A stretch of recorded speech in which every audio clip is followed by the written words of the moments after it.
مزاج وغیرہ ٹھیک ہے. آج ماشاء اللہ گھر میں موجود ہمارا آنا، آپ حضرات کو بلانا، کچھ اللہ رسول کی باتوں کے بولنے کا ایک سلسلہ چلا رہے ہیں. اسی لیے بار بار بولنا ہے تاکہ ہم عمل کرنے والے بننا ہے. کیونکہ یہ بات اپنی جگہ پر صحیح ہے. من تکرر الکلام علی السمع تخرر فی القلب.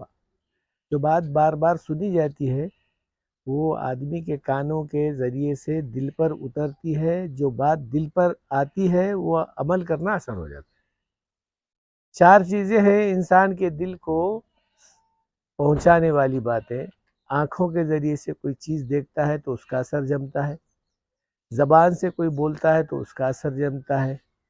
اور دماغ کے ذریعے سے جو سوچتا ہے اس کے ذریعے سے جمتا ہے. تو کہا یہ چیزیں انسان کے دل پر جمتی ہیں تو پھر آسان ہو جاتا ہے، کرنا آسان ہو جاتا ہے. ہم اور آپ امریکہ تو نہیں دیکھے، لیکن بار بار اتنا سنے کہ ہم کو یقین ہوئی نہیں، بلکہ ہم بولنے پر مجبور ہیں کہ بھئی ساری کے ساری دنیا کے اندر سب سے زیادہ پاورفل اگر کوئی ملک ہے تو امریکہ ہے. سپر پاور کنٹری ہے. تو کہا دیکھے تو نہیں. اگر کہا بولے کہ بھئی تم دیکھے کیا؟ نہیں دیکھے تو کیا ہوا صاحب، کتنے بار سنے، ٹی وی پر بھی دیکھ رہے ہیں، ویڈیو پر بھی دیکھ رہے ہیں، بہت ساری چیزیں دیکھ. تو کہا جب آدمی کسی چیز کو سنتا ہے تو پھر عمل کرنا اس کے لیے آسان ہوتا ہے. اسی لیے فرمایا جب آدمی اللہ کی بات کو، اللہ کے رسول کی بات کو سنتا ہے تو پھر بار بار سننا گویا عمل کرنے میں آسانی کا معاملہ. تو صحابہ اکرام رضی اللہ اجمعین کا معمول یہی تھا کہ وہ اللہ کے رسول صلی اللہ علیہ وسلم کی باتوں کو سنا کرتے تھے. بہت سارے صحابہ کے اندر مالیت کی کمی، کھانے پینے رہنے سہنے کی بہت ساری تنگی کی جو ہے بات ان کے اندر چلتی تھی. جیسا اللہ ہمارے کو آج کھانے کے لیے دیا، رہنے کے لیے، پہننے کے لیے دیا، ظاہری اعتبار سے ہمارے پاس مال بہت زیادہ ہے. صحابہ کے اعتبار سے، مال کے اعتبار سے بول رہا ہوں میں، مال کے اعتبار سے نہیں. صحابہ کے اندر ایک صحابی کم سے کم 2 4 دن کے بھی بھوکے رہے ہیں. اور پہننے کے لیے کپڑے بھی ان کے پاس، رہنے کے لیے مکانات بھی ان کے پاس ہمارے سر کے نہیں تھے. لیکن اللہ کے رسول صلی اللہ علیہ وسلم کی باتوں پر جو سنا کرتے تھے، سن کر جو عمل کرتے تھے. صحابہ کیوں بنے؟ تو حضور صلی اللہ علیہ وسلم کی صحبت میں رہ کر صحابہ بنے. صحابی اس کو جو بولتے ہیں جو نبی کے صحبت میں تھے ان کو صحابہ، اور ایمان کی حالت میں جو نبی کو دیکھے بس وہ صحابی بن گئے. جو ایک مرتبہ بھی نبی کو دیکھا ہے اللہ اس کا درجہ اتنا بڑھایا ہے، ساری دنیا کے انسان مل کر بھی ایک ولی کے درجے کو نہیں پہنچ سکتے، اور سارے ولی مل کر عبد القادر جیلانی رحمۃ اللہ علیہ کے درجے کو نہیں پہنچ سکتے. عبد القادر جیلانی رحمۃ اللہ علیہ اپنی کتاب لکھے ہیں، ایک کتاب کا نام ہے تنبیۃ الغافلین. اس میں انہوں لکھے ہیں صحابہ گھوڑے پر بیٹھ کر جو چلتے تھے دین کی دعوت دینے کے لیے، ان کے پیروں سے جو دھول اچھلتی تھی وہ دھول کا بھی برابری ابھی میں نہیں کر سکتا. تب کیا مقام تھا ہوں گا صحابی کا؟ تو ایسے صحابی اللہ کے رسول صلی اللہ علیہ وسلم کی باتوں کو سننے کے لیے ایسا تڑپتے تھے، ایسا بھڑکتے تھے کہ اپنے کاروبار کو اب ایک طرف رکھ دیتے تھے، اپنے کھانے پینے کو ایک طرف رکھتے تھے. حضور صلی اللہ علیہ وسلم کی باتوں کو سننے کے لیے سارے کا سارا دن اللہ کے رسول صلی اللہ علیہ وسلم کے پاس پڑے رہتے تھے. مسجد نبوی میں ایک چبوترا ہے، اس کو صفہ بولتے ہیں، صفہ کا چبوترا. وہ حضور صلی اللہ علیہ وسلم کی جو اس وقت میں مزار مبارک ہے بازو میں وہ چبوترا ہے.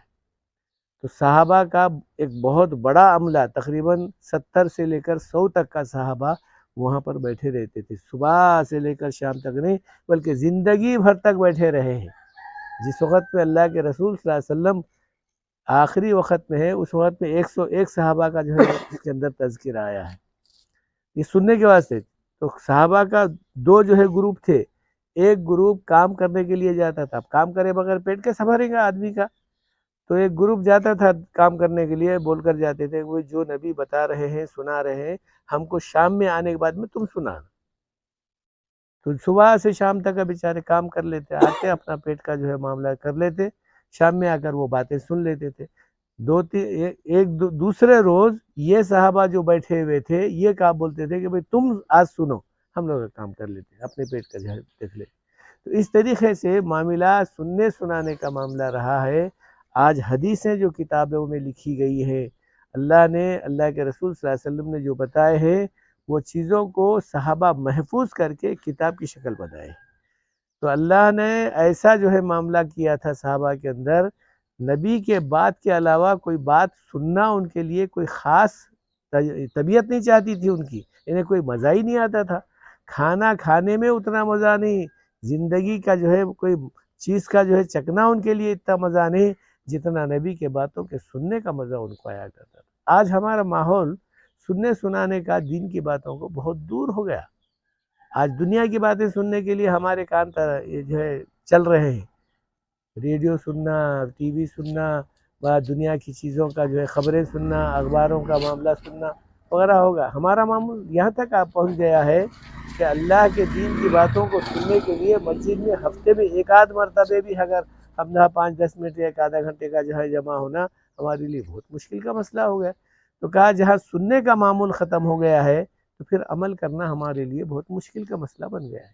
اسی لیے حضور اکرم صلی اللہ علیہ وسلم نے فرمایا، جو آدمی اللہ کی باتوں کو، رسول اللہ کی باتوں کو ذرا سا دور کر دیا ہے، پھر اللہ میاں بھی اپنے سے دور کر دیا۔ آج حالات ہماری کہاں چل رہے، دیکھو رات تمام کتنا جو ہے شور تھا، کتنا گڑبڑ تھا، نئے سال کی جو ہے گڑبڑی، نئے سال کی بات لوگوں کے اندر اتنا سرائیت کر گئی۔ یہ تو انگریزوں کا کام ہے، ہمارا کام تھوڑا ہی ہے۔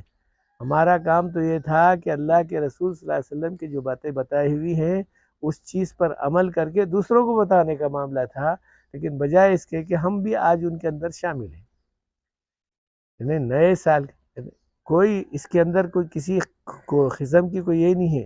اور پھر یہ لوگوں کی جو پرسوں عید گزری، کرسمس ڈے، آپ کو یقین نہیں ہوگا ایک سال میں جتنی شراب بکتی ہے ایک دن میں اتنی شراب بکتی ہے، اس سے زیادہ بکتی ہے۔ تو یہ لوگ جو ہے ایک ایسے عیش و آرام کی زندگی کر رہے ہیں، تو ہم کیا سمجھ رہے ہیں یہ لوگوں کا دین بہت اچھا ہے، یہ لوگوں کا جو ہے ساتھ میں دینا چاہیے، ان لوگوں کی اتباع کریں۔ ہم لوگ ان کے اس پر نقش قدم پر چلنے والے بنتے ہیں۔ ہمارے نبی کی باتوں پر، ہمارے نبی کی جو ہے شریعت پر چلنا ہمارے لیے ذرا مشکل اس واسطے سے بنا ہوا ہے کہ ہماری چیزوں کے اندر کوئی زیادتی اور مزہ نہیں ہے نا، سننے کا معاملہ ہی نہیں ہے تو پھر مزہ کیسا آئے گا۔ اسی لیے فرمایا اللہ کے دین کی باتوں کو سنتے رہنا چاہیے۔ جب آدمی سنتا ہے تو کچھ نہ کچھ کرنے کے لیے آگے بڑھتا ہے۔